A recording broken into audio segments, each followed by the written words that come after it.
Tapi pidato pelantikannya, berikan saya 100 peti mati, yang 99 akan saya pakai buat koruptor, yang 1 akan saya pakai sendiri kalau kamu lihat saya tidak benar. Luar biasa.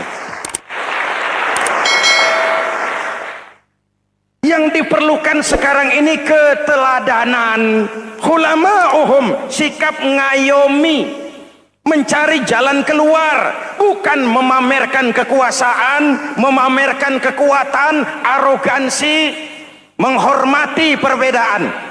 Itu ciri demokrasi. Hadirin hadirat ma'asyiral muslimin yang saya cintai, ada sebuah cerita pendek. Seorang pengendara sepeda motor ditangkap oleh Pak polisi, lalu diperiksa. Ini motor siapa? Pinjam Pak. Helm? Pinjam. SIM? Pinjam. Kata Pak polisi, tidak boleh begini. Marah yang naik sepeda motor. Pak polisi bagaimana? Kok tidak boleh? Yang punya saja bilang boleh.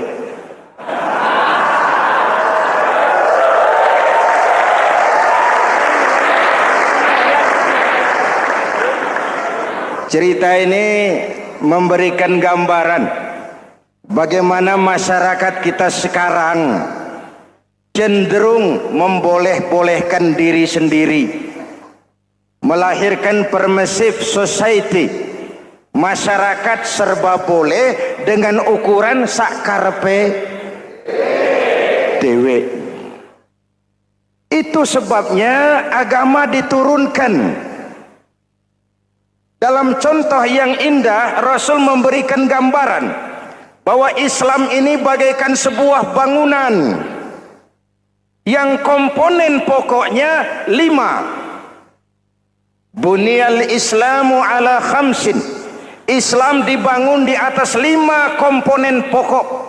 Jadi kalau Islam ini ibarat bangunan, unsur penunjang pokoknya itu 5. Mari kita analogkan Islam dengan bangunan. Kalau saudara akan membangun rumah, sebelum pasang tiang, pasang genteng, pasang jendela, apa yang lebih dulu dibangun? Fondasi. Kalau Islam ibarat bangunan, fondasinya adalah syahadatu an la ilaha illallah wa anna muhammadar rasulullah. Ini fondasi. Jikalau kuat fondasi, aman bangunan. Jikalau rapuh fondasi, lentur dan luntur bangunan. Maka kuat atau tidak kuatnya bangunan Islam kita bergantung kepada keyakinan dasar tadi, fondasi. Saya bersaksi tidak ada Tuhan selain Allah, artinya saya tidak akan menyembah kecuali hanya kepada Allah. Orang yang benar fondasinya beres sujudnya. Kalau saya yakin tidak ada Tuhan selain Allah, saya tidak akan minta rezeki kecuali hanya kepada Allah. Orang yang benar fondasinya, giat bekerjanya, jauh dari tipu menipu, jauh dari renten, jauh dari riba, jauh dari korupsi, jauh dari judi. Keyakinan memberikan warna terhadap bentuk kepribadian. Kalau saya yakin tidak ada Tuhan selain Allah, saya tidak akan pernah takut kecuali hanya kepada Allah. Saya tidak akan melarikan persoalan kecuali hanya kepada Allah. Saya tidak akan menggantungkan hidup kecuali hanya kepada Allah. Saya tidak akan minta tolong kecuali hanya kepada Allah. Meresap ke dalam jiwa. Untuk keyakinan seperti ini, orang-orang tua kita dahulu berlinang air mata, bersimbah darah, bahkan berkorban nyawa, melaksanakan hijrah untuk mempertahankan keyakinan. Ini intan paling mahal dan ini mutiara paling berharga. Zaman boleh berubah, tapi pondasi tidak boleh goyah. Masa boleh berganti, tapi pondasi jangan sampai mati. Karena iman kita hidup, untuk iman kita berjuang, dan dalam iman kita ingin kembali menghadap Allah Subhanahu. Masih ingat cerita tentang Bilal? Masih? Mengulang kaji saja. Bilal itu budak sahaya. Ketika masuk Islam dipanggil oleh majikannya. Bilal, iya bos. Saya dengar kamu masuk Islam ya? Iya bos. Kok berani-beraninya kamu masuk Islam? Memangnya kamu budak siapa Bilal? Ya budak bos. Bos. Kamu kerja sama siapa? Sama bos. Bos. Yang gaji kamu siapa? Ya bos. Nah, kamu kan ngerti Bilal. Kamu budak saya, kamu kerja dengan saya, yang gaji kamu saya, yang beri makan saya. Kenapa? Kok beraninya masuk Islam padahal kamu belum saya kasih izin? Bos, bos boleh beli badan saya, tapi jangan mimpi bisa membeli jiwa saya. Tuhan boleh kuasai badan saya, tapi jangan mimpi bisa menguasai keyakinan saya. Saya memang benar Tuhan yang gaji, tapi kan saya digaji, saya kerja. Kerja itu kewajiban saya, gaji itu hak saya. Soal keyakinan, jangan ikut campur bos. Kurang ajar kamu Bilal. Biarin. Bilal, begini saja. Kalau kau mau meninggalkan keyakinanmu, meninggalkan Allah Tuhanmu, kau akan kami merdekakan. Tapi kalau kau tetap dalam keyakinanmu, kamu akan saya siksa sampai mati. Bagaimana? Jangan mimpi, bos. Lebih baik mati berkalang tanah daripada hidup bercermin bangkai. Biar saya gugur membela keyakinan daripada hidup jadi penjilat menjual akidah. Itu prinsip.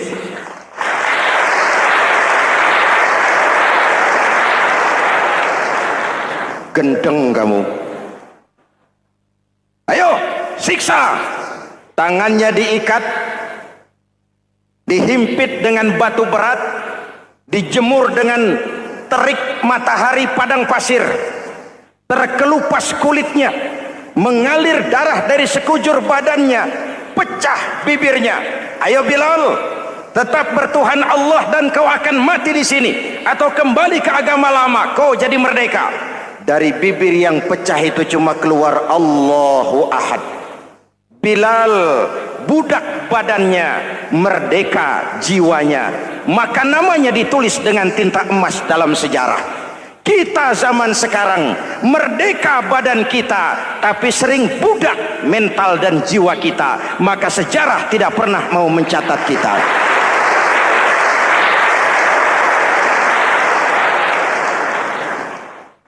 Ma'asyiral muslimin yang saya cintai, fondasi sudah.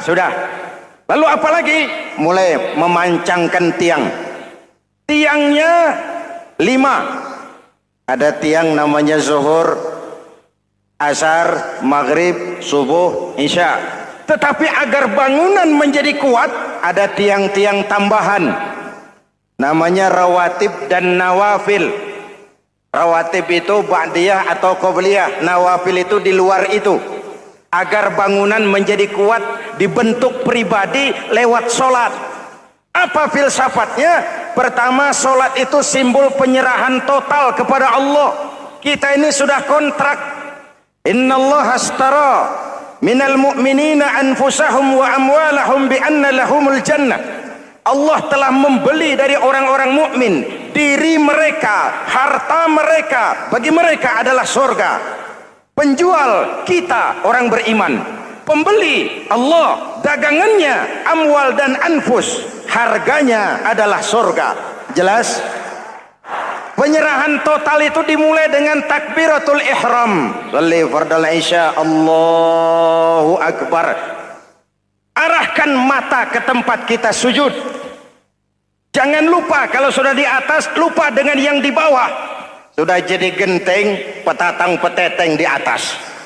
Lalu bilang, merasa capek sendiri, kata genteng, kepada tiang, tiang kamu si enak, kata genteng, saya setengah mati di atas, kehujanan, kepanasan, kadang-kadang anak-anak nakal saya disambitin. Kata tiang, saudara genteng, ngomong jangan sembarangan ya. Kamu kira kamu bisa nongkrong dan nangkring di atas itu gara-gara siapa genteng? Kan saya yang sokong dari bawah. Kamu jadi pejabat tinggi, jadi anggota ini, anggota itu, kami rakyat yang angkat. Jangan sudah di atas kami ditekan. Jangan agama dijadikan topeng untuk kepentingan pribadi. Berpolitik untuk kepentingan agama, ayo. Tapi menjual agama untuk kepentingan politik, itu yang merusak agama.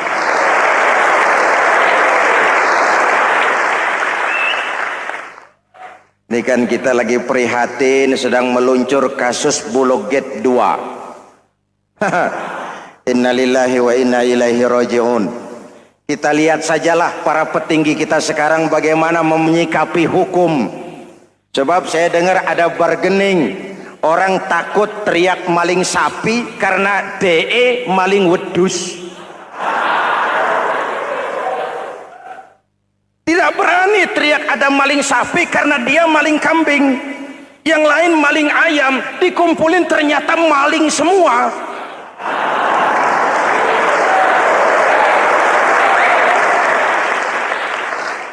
Hadirin yang saya hormati, ini melukai rasa keadilan. Oleh karena itu sholat mengajarkan kepada kita, dalam posisi berdiri, lihat tempat sujudmu, jangan menteleng terus ke atas lalu lupa dari mana kita berangkat. Itulah maknanya tawadhu, rendah hati, tidak melonjak angku dan sombong. Ada sebuah hadis Rasulullah bersabda, idza aradallahu biqaumin khairan, apabila Allah menginginkan kebaikan kepada satu bangsa, apabila Allah menginginkan kebaikan kepada satu kelompok rakyat, walla alaihim khulama'uhum, maka yang naik jadi pemimpin adalah orang-orang yang santun, orang-orang yang lemah lembut, bukan orang yang menggunakan kekerasan dan tiran, sedikit-sedikit main pecat. Itu terlambat lahir. Mestinya lahir di zaman Hitler, mestinya lahir di zaman Benito Mussolini, atau kalau mau lebih klasik lagi di zaman Fir'aun.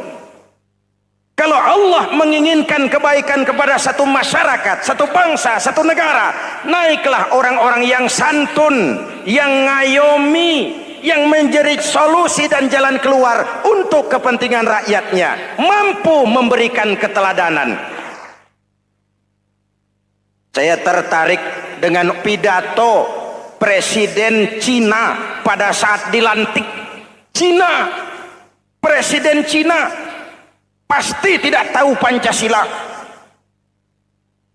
pasti tidak kenal Islam, tapi pidato pelantikannya, berikan saya 100 peti mati, yang 99 akan saya pakai buat koruptor, yang satu akan saya pakai sendiri kalau kamu lihat saya tidak benar. Luar biasa. Yang diperlukan sekarang ini keteladanan, khulama'uhum, sikap ngayomi, mencari jalan keluar, bukan memamerkan kekuasaan, memamerkan kekuatan, arogansi, menghormati perbedaan. Itu ciri demokrasi. Lalu wa qada bainahum ulama'uhum, yang memutuskan hukum adalah pakarnya, ulamanya, mengambil keputusan secara profesional sehingga rakyat beroleh apa yang namanya kepastian hukum, merasa hidup terlindungi, aman dan nyaman. Lalu yang ketiga, wa ja'alal mala fi askhiyaihim, peredaran harta pergerakan ekonomi berada di tangan orang-orang yang pemurah, yang tidak mau kaya sendiri, tidak mau senyum di atas penderitaan orang lain, menari di atas bangkai saudaranya. Hadirin yang saya hormati, ini cirinya. Tapi sebaliknya kata Nabi, wa idza aradallahu biqaumin syarran, apabila Allah menghendaki kejelekan, keburukan bagi satu bangsa, walla alaihim sufahauhum, yang naik jadi pemimpin orang-orang durjana, orang-orang kurang ajar, tapi dipoles dengan topeng yang bagus. Hei, hei, ini musim topeng. Musim apa? Topeng. Topeng itu apa perlunya? Menyembunyikan wajah asli. Sekarang ini Dracula berwajah Arjuna. Ini musim topeng. Kita rakyat harus hati-hati dan punya filter, mampu memilah dan memilih. Walla alaihim sufahauhum wa qada bainahum juhaluhum, yang memutuskan hukum, yang mengambil keputusan orang-orang bodoh. Wa ja'alal mala fi bukhalaihim, peredaran harta, peredaran ekonomi jatuh di tangan orang-orang yang bakhil, yang tidak punya konsep menciptakan kemakmuran yang merata bagi seluruh rakyat Indonesia.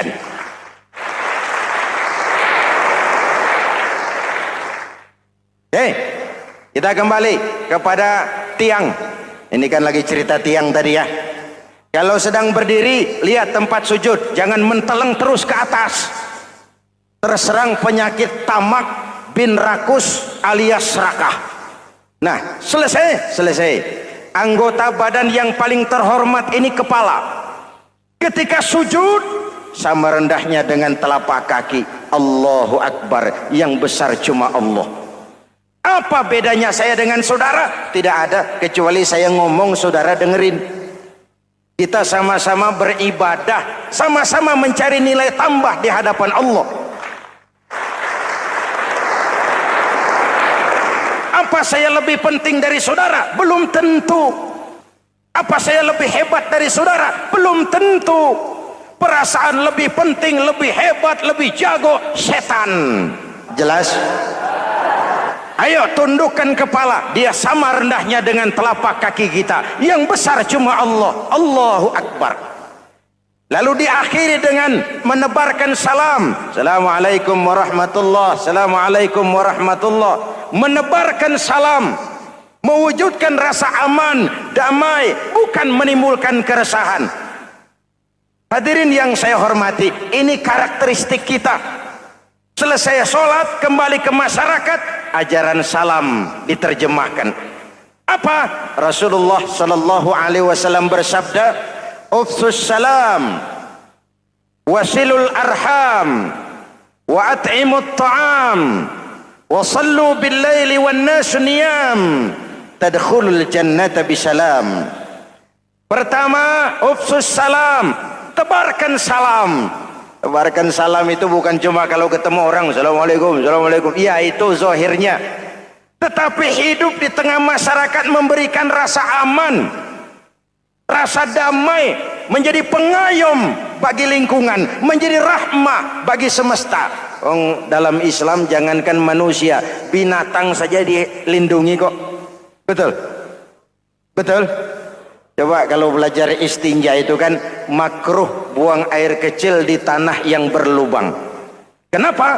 Pertama, melindungi binatang yang ada dalam lubang. Siapa tahu di lubang yang saudara kencingi ada semut sedang rapat. Membahas Bologet jilid 2.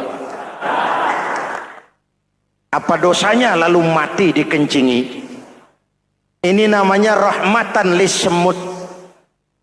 Binatang saja dilindungi. Ada hadis, kalau kamu menyembelih hewan, sembelilah dengan cara yang terbaik. Jangan menyembelih ayam dengan pisau tumpul. Ini ajaran apa? Ajaran tentang peri kebinatangan. rahmatan, memberikan rahmah, salam, keselamatan dan kedamaian kepada masyarakat lingkungan. Itu misi seorang muslim.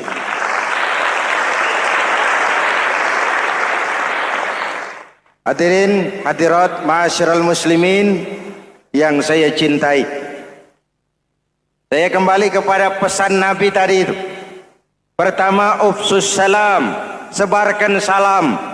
Sekarang ini kan yang banyak sebarkan isu, sebarkan fitnah, hancurkan nama baik orang, hantam orang di mana-mana. Padahal yang diajarkan ufsus salam, sebarkan perdamaian, bukan permusuhan. Cari kebenaran, bukan kemenangan. Lalu yang kedua, wasilul arham, sambungkan silaturahmi, tegakkan semangat kekeluargaan dan persaudaraan. Karena kita sudah diikat dengan tali akidah.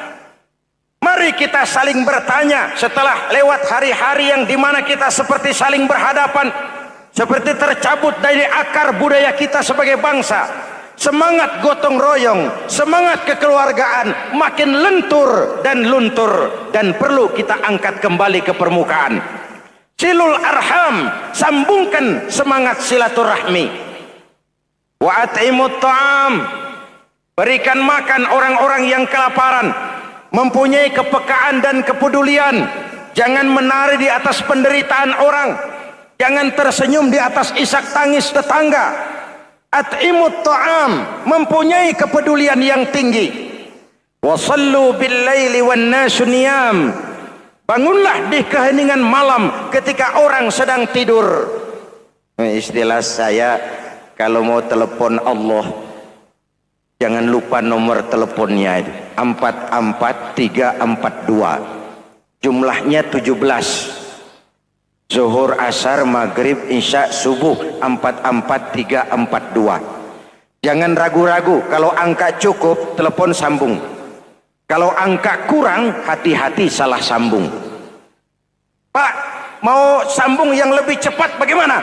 Bisa, selain nomor itu, coba pakai sambungan langsung jarak jauh, namanya SLJJ. Kapan? Tengah malam. Kenapa tengah malam? Lebih murah. Lebih murah. Saluran kosong, telepon jarang yang pakai, orang banyak tidur. Wa minal laili fatahajjad bihi nafilatan lak asa ayyab'atsaka rabbuka maqaman mahmuda. Nun, di keheningan malam bangun. Seperti bapak-bapak, ibu-ibu sering bangun tengah malam ya Bu? Ya. Ngapain? Kalau bangun tengah malamnya sih saya percaya, cuma urusannya apa? Kira bangun tengah malam mau tahajud, malaikat sudah mau nulis, cuma buang air kecil, tidur lagi. Hampir salah tulis saya.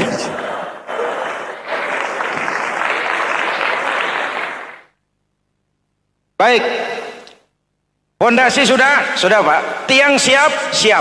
Lalu apa lagi? Nah, rumah itu supaya ada batas, perlu pagar, dinding, tembok. Yang jadi batas, dinding, tembok, puasa. Asyamu junnatun, puasa adalah dinding, benteng yang menyelamatkan manusia jangan sampai menyentuh wilayah lain. Ada batas-batas dan norma yang diindahkan. Selesai, tembok, dinding, selesai. Pagar, selesai. Lah rumah itu supaya bersih, kan harus ada kamar mandi, jendela, pintu, yang fungsinya membersihkan zakat. Kalau dia zakatul mal, dia bersihkan harta kita. Kalau dia zakatul fitrah, dia bersihkan jiwa kita. Kalau dia zakatul tijarah, dia bersihkan bisnis kita. Kalau dia zakatul ma'adin, dia bersihkan barang tambang kita. Karena itu dalam kitab-kitab fikih dikatakan zakat itu adalah harta yang tu'khazu min aghniyaihim wa turaddu ila fuqaraihim. Kiai Haji Zainuddin Hamidi, atau dikenal sebagai Kiai Haji Zainuddin MZ. Beliau lahir pada tanggal 2 Maret 1952.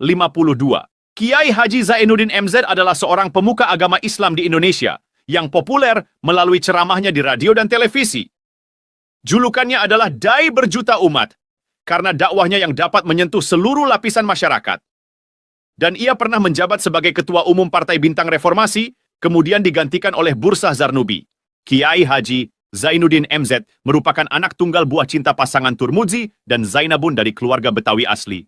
Ayahnya yang pensiunan pegawai PLN adalah seorang yang taat beragama, sementara ibunya seorang ibu rumah tangga. Sejak umur 2 tahun, Kiai Haji Zainuddin MZ sudah ditinggal sang ayah. Untuk memenuhi kebutuhan hidupnya, sejak kecil Kiai Haji Zainuddin MZ sering membantu sang ibu untuk berjualan nasi uduk.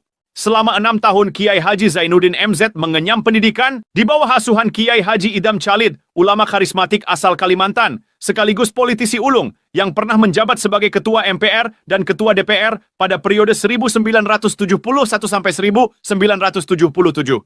Kiai Haji Zainuddin MZ ini semakin dikenal masyarakat ketika ceramahnya mulai memasuki dunia rekaman. Kasetnya beredar bukan saja di seluruh pelosok Nusantara, tetapi juga ke beberapa negara Asia. Kiai Haji Zainuddin MZ pernah diangkat menjadi anggota Majelis Permusyawaratan Rakyat Republik Indonesia periode 1997 sampai 1999.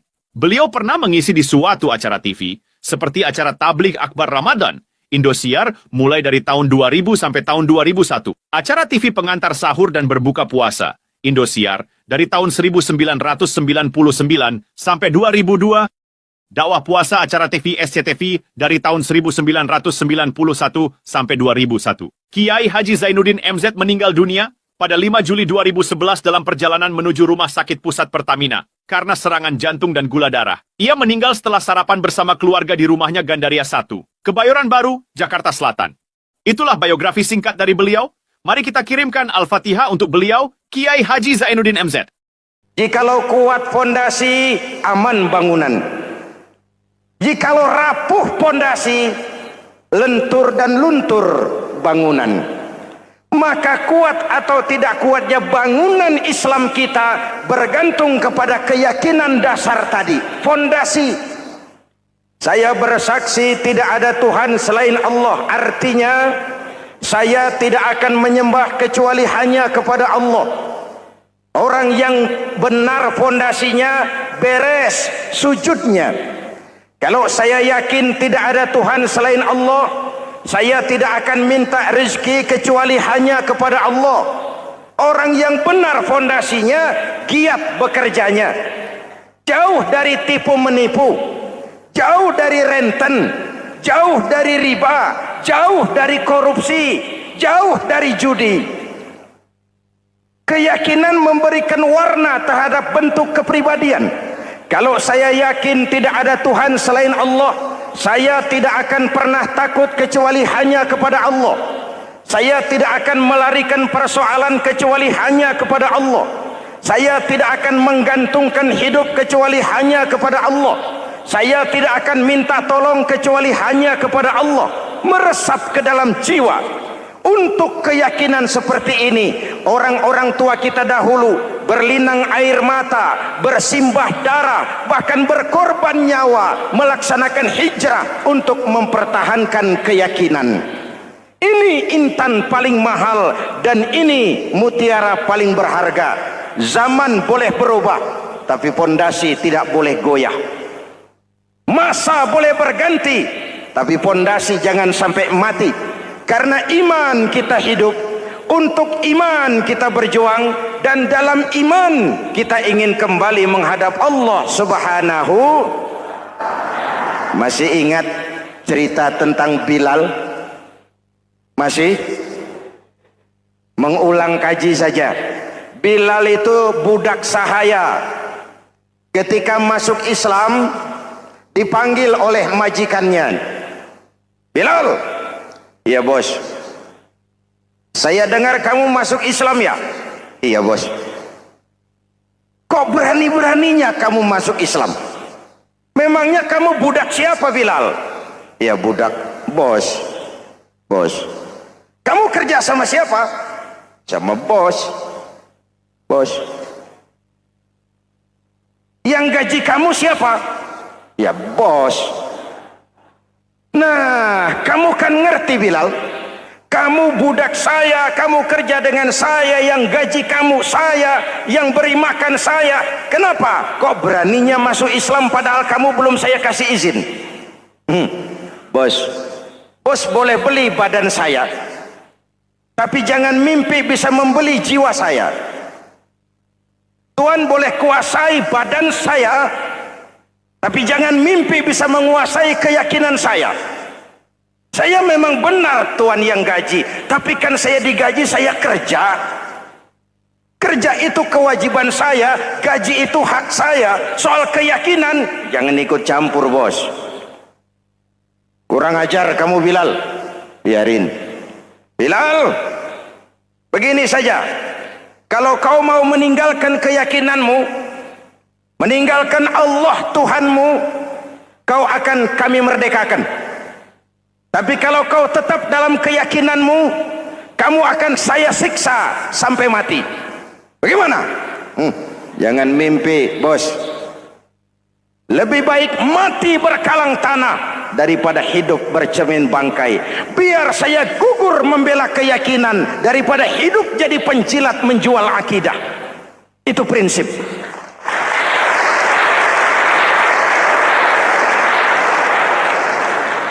Gendeng kamu. Ayo, siksa. Tangannya diikat, dihimpit dengan batu berat, dijemur dengan terik matahari padang pasir, terkelupas kulitnya, mengalir darah dari sekujur badannya, pecah bibirnya. Ayo Bilal, tetap bertuhan Allah dan kau akan mati di sini, atau kembali ke agama lama, kau jadi merdeka. Dari bibir yang pecah itu cuma keluar Allahu Ahad. Bilal budak badannya, merdeka jiwanya, maka namanya ditulis dengan tinta emas dalam sejarah. Kita zaman sekarang merdeka badan kita, tapi sering budak mental dan jiwa kita, maka sejarah tidak pernah mau mencatat kita.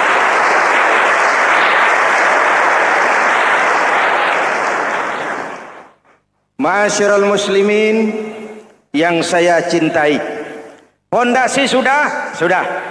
Lalu apa lagi? Mulai memancangkan tiang. Tiangnya 5. Ada tiang namanya zuhur, asar, maghrib, subuh, isya. Tetapi agar bangunan menjadi kuat, ada tiang-tiang tambahan. Namanya rawatib dan nawafil. Rawatib itu ba'diyah atau qobliyah, nawafil itu di luar itu. Agar bangunan menjadi kuat, dibentuk pribadi lewat solat. Apa filsafatnya? Pertama, solat itu simbol penyerahan total kepada Allah. Kita ini sudah kontrak. Innallaha astara minal mu'minina anfusahum wa amwalahum bi anna lahumul jannah. Allah telah membeli dari orang-orang mukmin diri mereka, harta mereka, bagi mereka adalah surga. Penjual kita orang beriman, pembeli Allah, dagangannya amwal dan anfus, harganya adalah surga. Jelas? Penyerahan total itu dimulai dengan takbiratul ihram. Shalli fardal isya, Allahu akbar. Arahkan mata ke tempat kita sujud. Jangan lupa kalau sudah di atas, lupa dengan yang di bawah. Sudah jadi genteng, petatang peteteng di atas.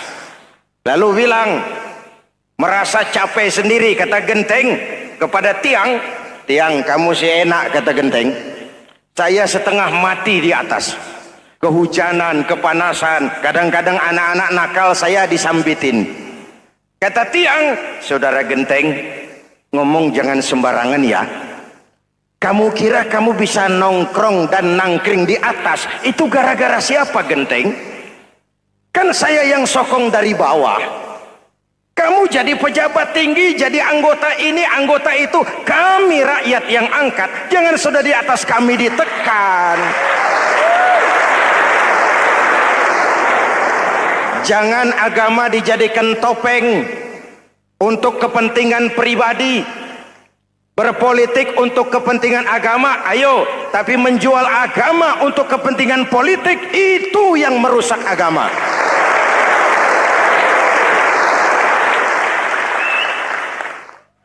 Ini kan kita lagi prihatin sedang meluncur kasus Bulog Gate 2. Innalillahi wa inna ilaihi raji'un.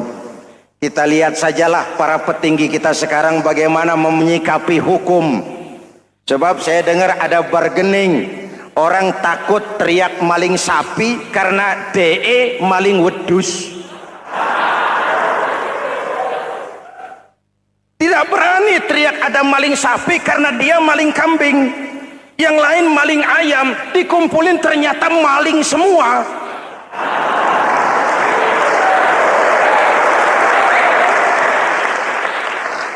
Hadirin yang saya hormati, ini melukai rasa keadilan. Oleh karena itu, sholat mengajarkan kepada kita, dalam posisi berdiri, lihat tempat sujudmu.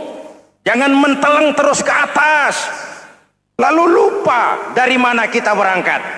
Itulah maknanya tawadhu, rendah hati, tidak melonjak angku dan sombong. Ada sebuah hadis Rasulullah bersabda, "Idza aradallahu biqaumin khairan." Apabila Allah menginginkan kebaikan kepada satu bangsa, apabila Allah menginginkan kebaikan kepada satu kelompok rakyat, walla alaihim hulama'uhum, maka yang naik jadi pemimpin adalah orang-orang yang santun, orang-orang yang lemah lembut, bukan orang yang menggunakan kekerasan dan tiran, sedikit-sedikit main pecat. Itu terlambat lahir. Mestinya lahir di zaman Hitler, mestinya lahir di zaman Benito Mussolini, atau kalau mau lebih klasik lagi di zaman Fir'aun. Kalau Allah menginginkan kebaikan kepada satu masyarakat, satu bangsa, satu negara, naiklah orang-orang yang santun, yang ngayomi, yang menjadi solusi dan jalan keluar untuk kepentingan rakyatnya, mampu memberikan keteladanan. Saya tertarik dengan pidato Presiden Cina pada saat dilantik. Cina, Presiden Cina pasti tidak tahu Pancasila, pasti tidak kenal Islam, tapi pidato pelantikannya, berikan saya 100 peti mati, yang 99 akan saya pakai buat koruptor, yang satu akan saya pakai sendiri kalau kamu lihat saya tidak benar. Luar biasa. Yang diperlukan sekarang ini keteladanan, hulama'uhum, sikap ngayomi, mencari jalan keluar, bukan memamerkan kekuasaan, memamerkan kekuatan, arogansi, menghormati perbedaan. Itu ciri demokrasi. Lalu waqadha bainahum ulama'uhum, yang memutuskan hukum adalah pakarnya, ulamanya, mengambil keputusan secara profesional sehingga rakyat beroleh apa yang namanya kepastian hukum, merasa hidup terlindungi, aman dan nyaman. Lalu yang ketiga, wa ja'alal mala fi askhiyaihim, peredaran harta, pergerakan ekonomi berada di tangan orang-orang yang pemurah, yang tidak mau kaya sendiri, tidak mau senyum di atas penderitaan orang lain, menari di atas bangkai saudaranya. Hadirin yang saya hormati, ini cirinya. Tapi sebaliknya kata Nabi, wa idza aradallahu biqaumin syarran, apabila Allah menghendaki kejelekan, keburukan bagi satu bangsa, walla alaihim sufahauhum, yang naik jadi pemimpin orang-orang durjana, orang-orang kurang ajar, tapi dipoles dengan topeng yang bagus. Hei, hei, ini musim topeng. Musim apa? Topeng. Topeng itu apa perlunya? Menyembunyikan wajah asli. Sekarang ini Dracula berwajah Arjuna. Ini musim topeng. Kita rakyat harus hati-hati dan punya filter, mampu memilah dan memilih. Walla alaihim sufaha'uhum wa qada bainahum juhaluhum. Yang memutuskan hukum, yang mengambil keputusan orang-orang bodoh. Wa ja'alal mala fi bukhalaihim. Peredaran harta, peredaran ekonomi jatuh di tangan orang-orang yang bakhil, yang tidak punya konsep menciptakan kemakmuran yang merata bagi seluruh rakyat Indonesia.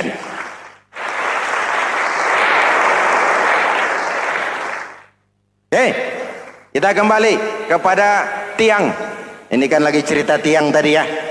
Kalau sedang berdiri, lihat tempat sujud, jangan menteleng terus ke atas.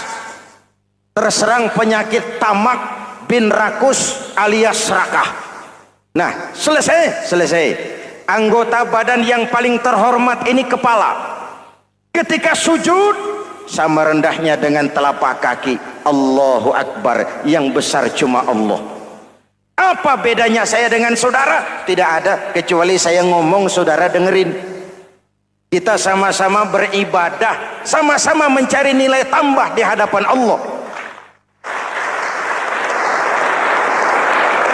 Apa saya lebih penting dari saudara? Belum tentu. Apa saya lebih hebat dari saudara? Belum tentu. Perasaan lebih penting, lebih hebat, lebih jago setan. Jelas? Ayo tundukkan kepala. Dia sama rendahnya dengan telapak kaki kita. Yang besar cuma Allah. Allahu Akbar. Lalu diakhiri dengan menebarkan salam. Assalamualaikum warahmatullah. Assalamualaikum warahmatullah. Menebarkan salam, mewujudkan rasa aman, damai, bukan menimbulkan keresahan. Hadirin yang saya hormati, ini karakteristik kita. Selesai sholat, kembali ke masyarakat, ajaran salam diterjemahkan. Apa? Rasulullah Sallallahu Alaihi Wasallam bersabda, "Ufsus salam, wasilul arham, wa at'imut ta'am, wa sallu bil laili wan nasu niyam, tadkhulul jannata bisalam." Pertama, ufsus salam, tebarkan salam. Tebarkan salam itu bukan cuma kalau ketemu orang assalamualaikum, assalamualaikum. Iya, itu zahirnya. Tetapi hidup di tengah masyarakat memberikan rasa aman, rasa damai, menjadi pengayom bagi lingkungan, menjadi rahmah bagi semesta. Dalam Islam jangankan manusia, binatang saja dilindungi kok. Betul? Betul? Coba kalau belajar istinja itu kan makruh buang air kecil di tanah yang berlubang. Kenapa? Pertama, melindungi binatang yang ada dalam lubang. Siapa tahu di lubang yang saudara kencingi ada semut sedang rapat.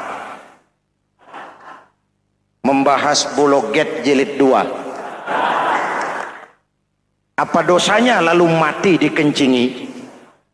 Ini namanya rahmatan lis semut.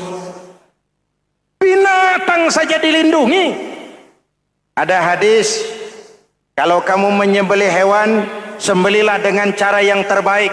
Jangan menyembelih ayam dengan pisau tumpul. Ini ajaran apa? Ajaran tentang peri kebinatangan. Rahmatan, memberikan rahmah, salam, keselamatan dan kedamaian kepada masyarakat lingkungan. Itu misi seorang muslim.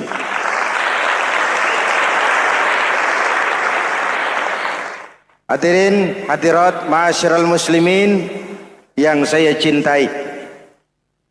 Saya kembali kepada pesan Nabi tadi itu. Pertama, ufsus salam, sebarkan salam. Sekarang ini kan yang banyak sebarkan isu, sebarkan fitnah, hancurkan nama baik orang, hantam orang di mana-mana. Padahal yang diajarkan ufsus salam, sebarkan perdamaian, bukan permusuhan.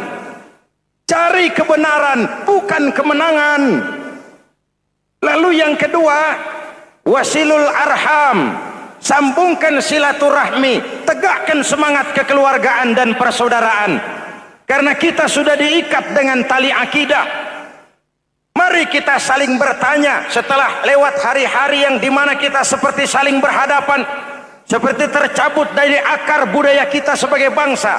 Semangat gotong royong, semangat kekeluargaan makin lentur dan luntur, dan perlu kita angkat kembali ke permukaan. Silul arham, sambungkan semangat silaturahmi. Wa at'imut ta'am, berikan makan orang-orang yang kelaparan. Mempunyai kepekaan dan kepedulian. Jangan menari di atas penderitaan orang, jangan tersenyum di atas isak tangis tetangga. At'imut ta'am, mempunyai kepedulian yang tinggi. Wasallu bil laili wan nasu niyam, bangunlah di keheningan malam ketika orang sedang tidur. Istilah saya, kalau mau telepon Allah, jangan lupa nomor teleponnya, 44342. Jumlahnya 17. Zuhur, asar, maghrib, isya, subuh, 44342. Jangan ragu-ragu. Kalau angka cukup, telepon sambung. Kalau angka kurang, hati-hati salah sambung. Pak, mau sambung yang lebih cepat bagaimana?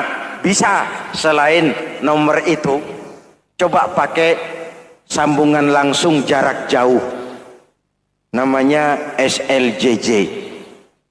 Kapan? Tengah malam. Kenapa tengah malam? Lebih murah. Lebih murah. Saluran kosong, telepon jarang yang pakai, orang banyak tidur. Wa minal laili fatahajjad bihi nafilatan lak asa ayyab'atsaka rabbuka maqaman mahmuda. Nun di keheningan malam, bangun. Seperti bapak-bapak, ibu-ibu sering bangun tengah malam ya Bu? Ya. Ngapain? Kalau bangun tengah malamnya sih saya percaya, cuma urusannya apa? Kira bangun tengah malam mau tahajud, malaikat sudah mau nulis, cuma buang air kecil, tidur lagi. Hampir salah tulis saya.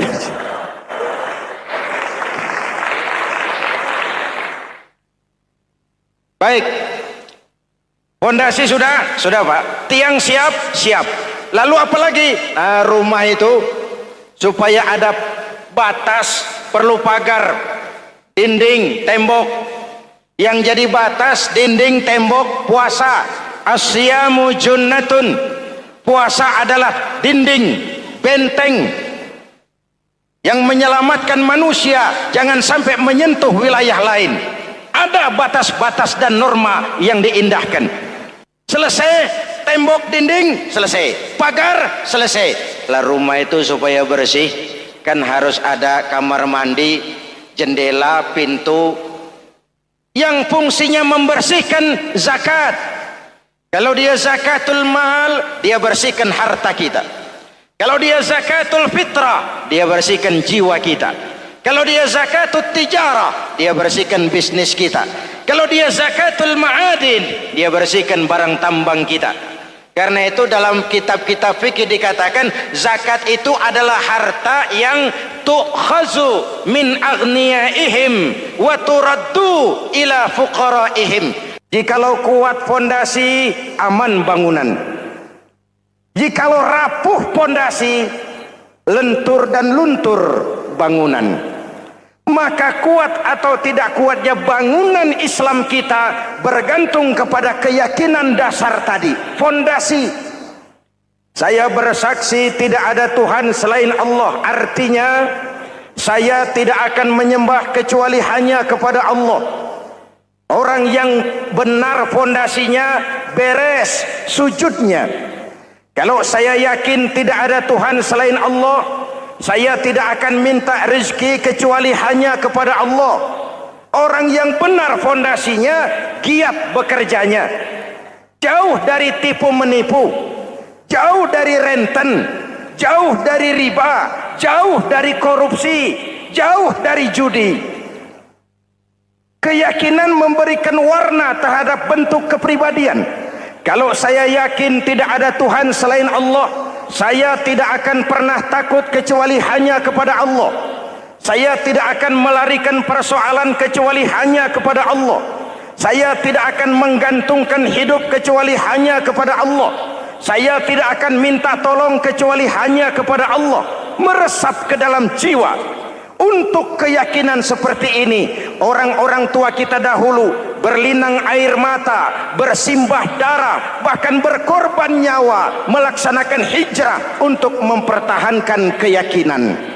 Ini intan paling mahal dan ini mutiara paling berharga.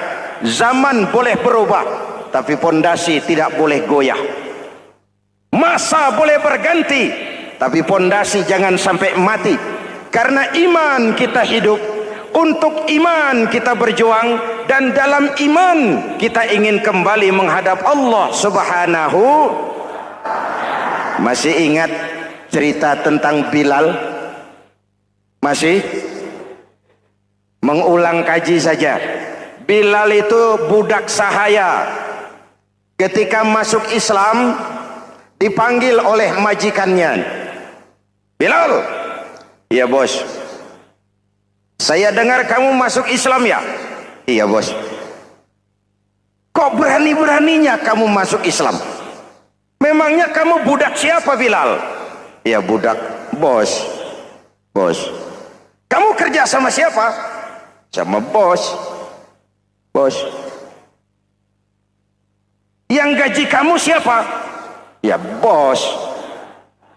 Nah, kamu kan ngerti Bilal, kamu budak saya, kamu kerja dengan saya, yang gaji kamu saya, yang beri makan saya. Kenapa? Kok beraninya masuk Islam padahal kamu belum saya kasih izin? Bos, bos boleh beli badan saya, tapi jangan mimpi bisa membeli jiwa saya. Tuhan boleh kuasai badan saya, tapi jangan mimpi bisa menguasai keyakinan saya. Saya memang benar Tuhan yang gaji, tapi kan saya digaji, saya kerja. Kerja itu kewajiban saya, gaji itu hak saya. Soal keyakinan, jangan ikut campur bos. Kurang ajar kamu Bilal. Biarin. Bilal, begini saja. Kalau kau mau meninggalkan keyakinanmu, meninggalkan Allah Tuhanmu, kau akan kami merdekakan. Tapi kalau kau tetap dalam keyakinanmu, kamu akan saya siksa sampai mati. Bagaimana? Jangan mimpi bos. Lebih baik mati berkalang tanah daripada hidup bercermin bangkai. Biar saya gugur membela keyakinan daripada hidup jadi penjilat menjual akidah. Itu prinsip.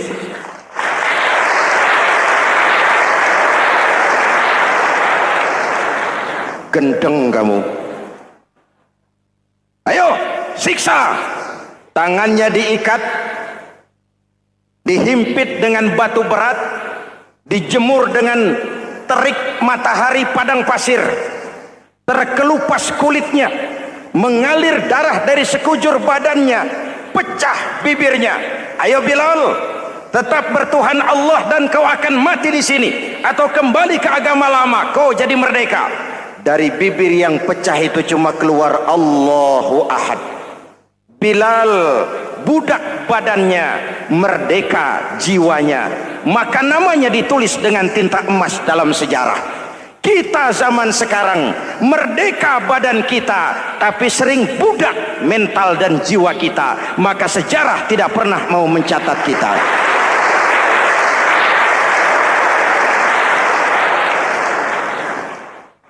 Masyarul muslimin yang saya cintai, fondasi sudah. Lalu apa lagi? Mulai memancangkan tiang. Tiangnya 5. Ada tiang namanya zuhur, asar, maghrib, subuh, isya. Tetapi agar bangunan menjadi kuat, ada tiang-tiang tambahan, namanya rawatib dan nawafil. Rawatib itu ba'diyah atau qobliyah, nawafil itu di luar itu. Agar bangunan menjadi kuat, dibentuk pribadi lewat solat. Apa filsafatnya? Pertama, solat itu simbol penyerahan total kepada Allah. Kita ini sudah kontrak. Innallaha astara minal mu'minina anfusahum wa amwalahum bi anna lahumul jannah. Allah telah membeli dari orang-orang mukmin diri mereka, harta mereka, bagi mereka adalah surga. Penjual kita orang beriman, pembeli Allah, dagangannya amwal dan anfus, harganya adalah surga. Jelas? Penyerahan total itu dimulai dengan takbiratul ihram. Shalli fardal isya, Allahu akbar. Arahkan mata ke tempat kita sujud. Jangan lupa kalau sudah di atas, lupa dengan yang di bawah. Sudah jadi genteng, petatang peteteng di atas. Lalu bilang, merasa capek sendiri, kata genteng kepada tiang. Tiang, kamu si enak, kata genteng. Saya setengah mati di atas. Kehujanan, kepanasan, kadang-kadang anak-anak nakal saya disambitin. Kata tiang, saudara genteng, ngomong jangan sembarangan ya. Kamu kira kamu bisa nongkrong dan nangkring di atas, itu gara-gara siapa genteng? Kan saya yang sokong dari bawah. Kamu jadi pejabat tinggi, jadi anggota ini, anggota itu. Kami rakyat yang angkat, jangan sudah di atas kami ditekan. Jangan agama dijadikan topeng untuk kepentingan pribadi. Berpolitik untuk kepentingan agama, ayo. Tapi menjual agama untuk kepentingan politik, itu yang merusak agama.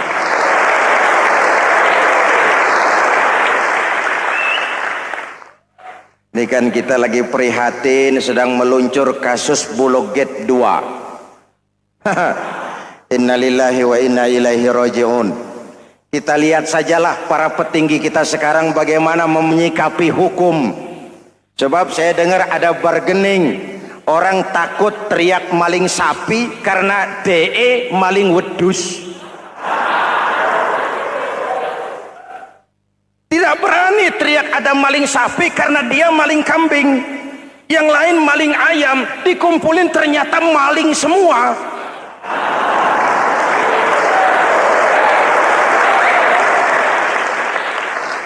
Hadirin yang saya hormati, ini melukai rasa keadilan. Oleh karena itu, sholat mengajarkan kepada kita, dalam posisi berdiri, lihat tempat sujudmu. Jangan menteleng terus ke atas, lalu lupa dari mana kita berangkat. Itulah maknanya. Tawadhu, rendah hati, tidak melonjak angku dan sombong. Ada sebuah hadis, Rasulullah bersabda, "Idza aradallahu biqaumin khairan." Apabila Allah menginginkan kebaikan kepada satu bangsa, apabila Allah menginginkan kebaikan kepada satu kelompok rakyat, walla alaihim hulama'uhum, maka yang naik jadi pemimpin adalah orang-orang yang santun, orang-orang yang lemah lembut, bukan orang yang menggunakan kekerasan dan tiran. Sedikit-sedikit main pecat, itu terlambat lahir. Mestinya lahir di zaman Hitler, mestinya lahir di zaman Benito Mussolini, atau kalau mau lebih klasik lagi, di zaman Fir'aun.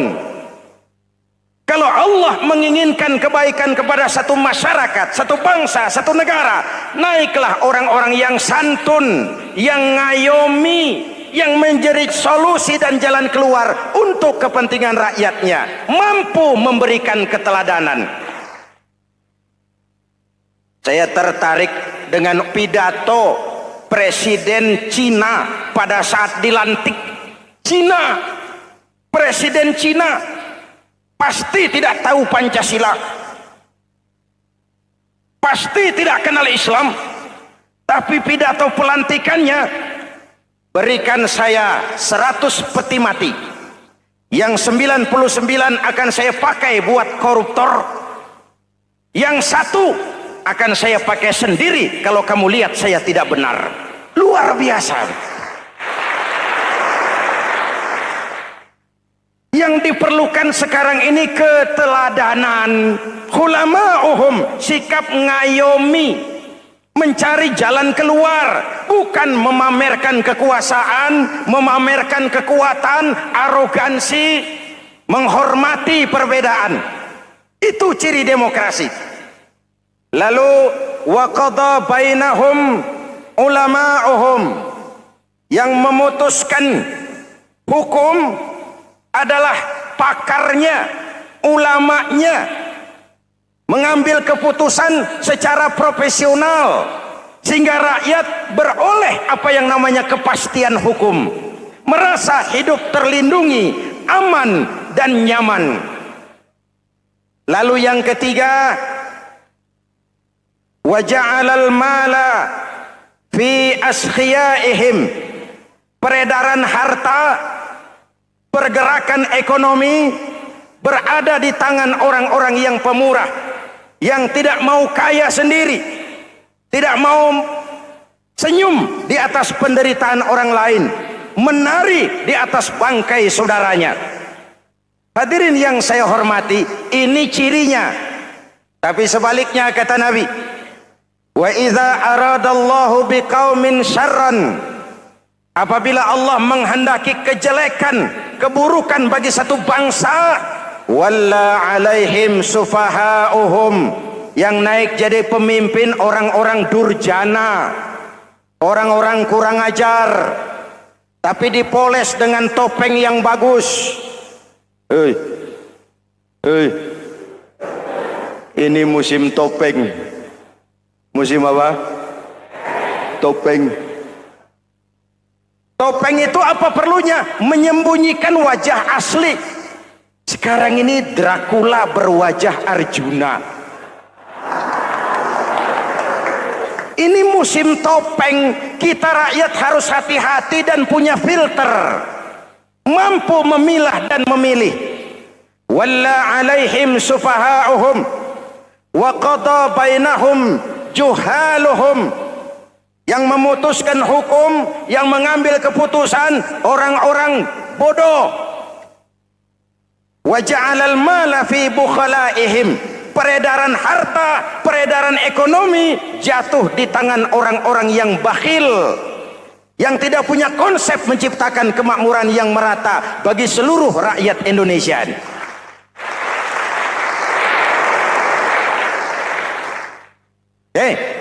Kita kembali kepada tiang. Ini kan lagi cerita tiang tadi ya. Kalau sedang berdiri, lihat tempat sujud, jangan menteleng terus ke atas. Terserang penyakit tamak bin rakus alias serakah. Nah, selesai. Anggota badan yang paling terhormat ini kepala. Ketika sujud, sama rendahnya dengan telapak kaki. Allahu Akbar, yang besar cuma Allah.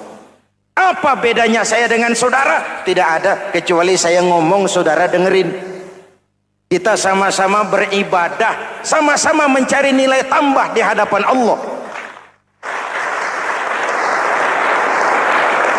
Apa saya lebih penting dari saudara? Belum tentu. Apa saya lebih hebat dari saudara? Belum tentu. Perasaan lebih penting, lebih hebat, lebih jago setan. Jelas? Ayo tundukkan kepala, dia sama rendahnya dengan telapak kaki kita. Yang besar cuma Allah. Allahu Akbar. Lalu diakhiri dengan menebarkan salam. Assalamualaikum warahmatullah. Assalamualaikum warahmatullah. Menebarkan salam, mewujudkan rasa aman, damai, bukan menimbulkan keresahan. Hadirin yang saya hormati, ini karakteristik kita. Selesai sholat, kembali ke masyarakat, ajaran salam diterjemahkan. Apa? Rasulullah sallallahu alaihi wasallam bersabda, "Ufsus salam, wasilul arham, wa at'imut ta'am, wa sallu bil laili wan nas niyam, tadkhulul jannata bisalam. Pertama, ufsus salam, tebarkan salam. Tebarkan salam itu bukan cuma kalau ketemu orang assalamualaikum, assalamualaikum. Iya, itu zahirnya.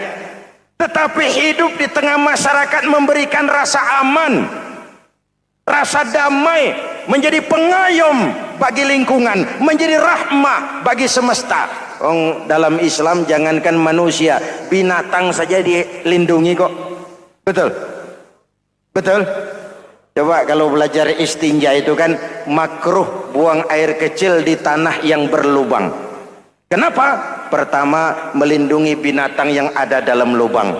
Siapa tahu di lubang yang saudara kencingi ada semut sedang rapat. Membahas Bologet jilid 2. Apa dosanya lalu mati dikencingi? Ini namanya rahmatan lis semut. Binatang saja dilindungi. Ada hadis, kalau kamu menyembelih hewan, sembelilah dengan cara yang terbaik. Jangan menyembelih ayam dengan pisau tumpul. Ini ajaran apa? Ajaran tentang peri kebinatangan. Rahmatan, memberikan rahmah, salam, keselamatan dan kedamaian kepada masyarakat lingkungan. Itu misi seorang muslim.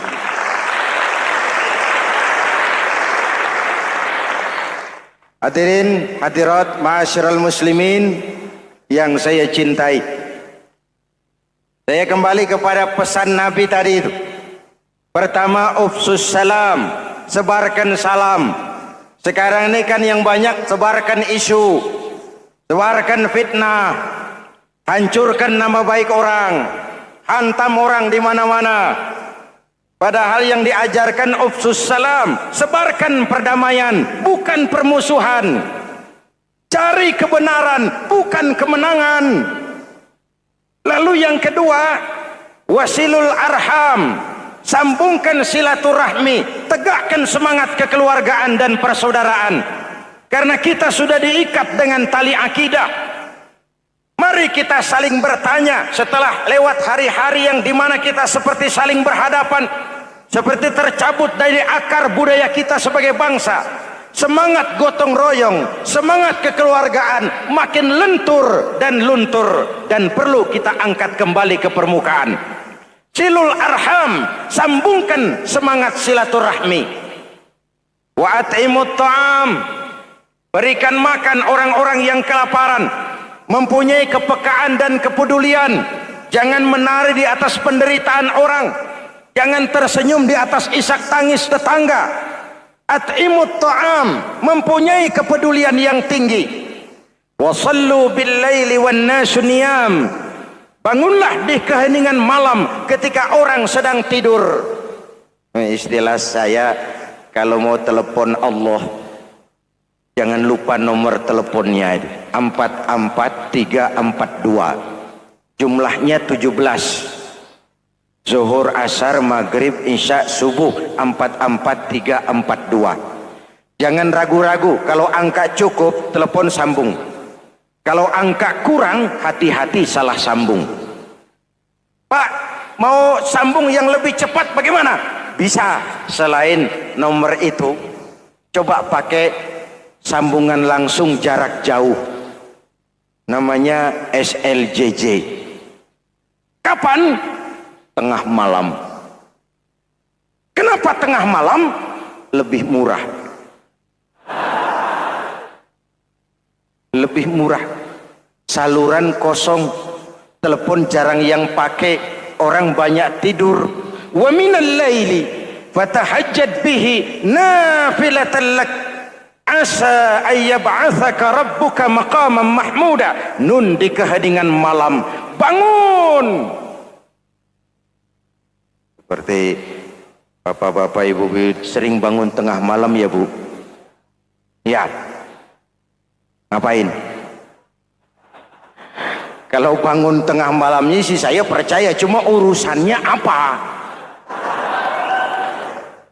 Kira bangun tengah malam mau tahajud, malaikat sudah mau nulis, cuma buang air kecil, tidur lagi. Hampir salah tulis saya.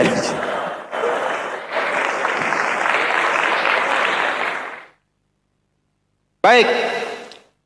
Pondasi sudah Pak. Tiang siap? Siap. Lalu apa lagi? Nah, rumah itu supaya ada batas, perlu pagar, dinding, tembok. Yang jadi batas, dinding, tembok, puasa. Asyamu junnatun. Puasa adalah dinding, benteng yang menyelamatkan manusia jangan sampai menyentuh wilayah lain. Ada batas-batas dan norma yang diindahkan.